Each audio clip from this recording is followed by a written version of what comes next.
सदर उमर अब्दुल्ला ने कहा है कि उन्हें उम्मीद थी कि पार्लियामानी इंतखाबात के साथ साथ असेंबली इंतखाबात भी मुनक्किद होंगे, ताहम इलेक्शन कमीशन का फैसला हतमी है। उन्होंने कहा कि बीजेपी मुनाफरत की सियासत पर यकीन रखती है और इसीलिए CAA जैसे कवानीन को लागू किया जा रहा है। उमर अब्दुल्ला ने दमहाल हांजीपुरा से पार्टी की इंतखाबी मुहिम शुरू की। पार्टी के सीनियर लीडर मियां अल्ताफ अहमद को अनंतनाग राजौरी हल्के से उम्मीदवार खड़ा करने का इशारा दिया गया।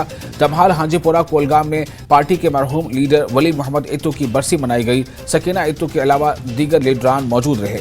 PAGD से मुतालिक एक सवाल के जवाब में उमर अब्दुल्ला ने कहा कि उनकी जल्द एक मीटिंग हो रही है।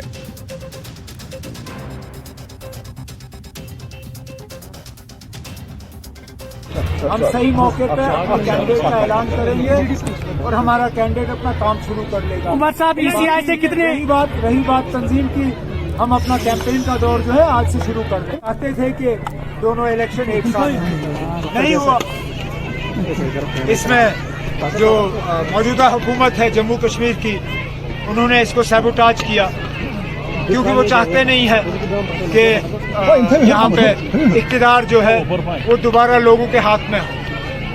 बेताज बादशाह बैठे हुए हैं, लेकिन अल्लाह का शुक्र है कि सुप्रीम कोर्ट का ऑर्डर के मुताबिक 30 सितंबर से पहले इनको यहाँ इलेक्शन मुकम्मल करने होंगे। और चीफ इलेक्शन कमिश्नर ने भी वाज़िया तौर ये कहा है कि वक्त से पहले जो है, वक्त की सीमा से पहले यहाँ इलेक्शन कंप्लीट हो जाएंगे और इंशाल्लाह लोगों की अपनी हुकूमत बनेगी। PAGD के स्टेटस को क्या हुआ?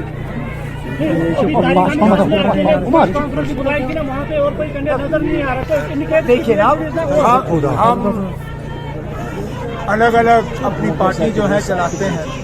तारिक आमी साहब ने कभी अपनी जमात बंद की, हमने इतने अलहदा प्रेस कॉन्फ्रेंस की। आज मैं अकेले आपसे बात कर रहा हूं। कुर्सी दे यार, प्लीज आप थोड़ा नीचे करो। है जनाब, कल परसों थोड़ा नीचे करो यार, ये क्या है कुछ तरीके से आप देख लें। बीजेपी की ये एक पुरानी आदत है,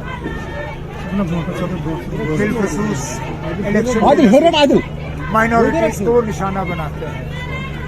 तो CAA उसी हवाले से जो है एक और कदम है।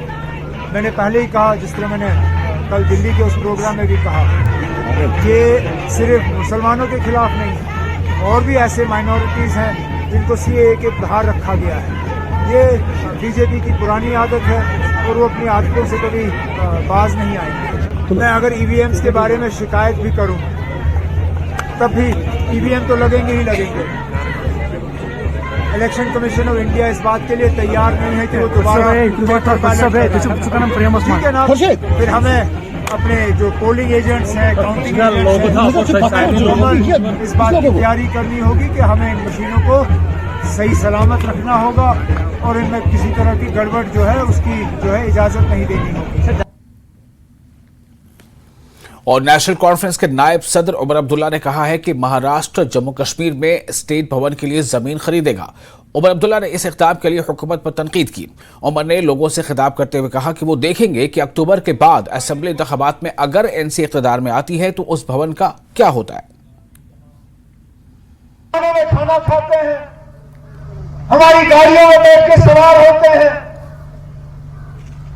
आपको ये भी हजम नहीं होता। आप बड़ी बड़ी इमारतें बना रहे हो जिसमें आप कमरे लाओगे और हमारे होटल में जो रहने वाले लोग हैं उनको वहां से छीन के अपने भवनों में बिठाओगे। कोई नहीं, आप करिए ये सितंबर तक, इंशाल्लाह अक्टूबर में देखेंगे ना आपके भवन का क्या हाल होगा। Senior leader BJP Kavinder Gupta ने असेंबली इंतखाबात के इनेकाद से मुतालिक उमर अब्दुल्ला के बयान पर सख्त रद्द-ए-अमल का इजहार करते हुए कहा है कि हुकूमत को इंतखाबात में जाने से पहले बहुत सी बातों का ख्याल रखना होगा। कश्मीर में महाराष्ट्र भवन के क़याम के बारे में उमर के बयान पर गुप्ता ने कहा कि वो दिन गए जब NC शराइत डिक्टेट करती थी। कॉन्फ्रेंस के वाइस प्रेसिडेंट उमर अब्दुल्ला ने आज कहा कि सरकार ने सबोटाज किया है, इसीलिए यहाँ असेंबली इलेक्शंस नहीं कराने दिए गए जम्मू कश्मीर में। और भी उन्होंने कुछ बातें की हैं और हमारे साथ उस पर बातचीत करने के लिए मौजूद हैं BJP के सीनियर लीडर कविंदर गुप्ता, जो कि फॉर्मर डिप्टी CM भी रह चुके हैं। गुप्ता जी, जो उमर अब्दुल्ला का कहना है कि यहाँ जो सरकार है उन्होंने सबोटाज किया, इस वजह से इलेक्शंस नहीं होने दिए गए जम्मू कश्मीर असेंबली के। कुछ लोग बेताज बादशाह बन के बैठे हुए हैं, वही नहीं चाहते कि यहाँ इलेक्शंस हो। देखिए, वो वहम में हैं। वो चाहते थे कि लगातार यहाँ पर मिलिटेंसी रहे और उनकी दुकानदारी चलती रहे, जो कि भारत सरकार ने होने नहीं दिया। वो अपनी मर्जी से सीटें बना करके तो जीतने का वो तरीका बना लेते थे, इसलिए सरकार ने डिलिमिटेशन करवाई।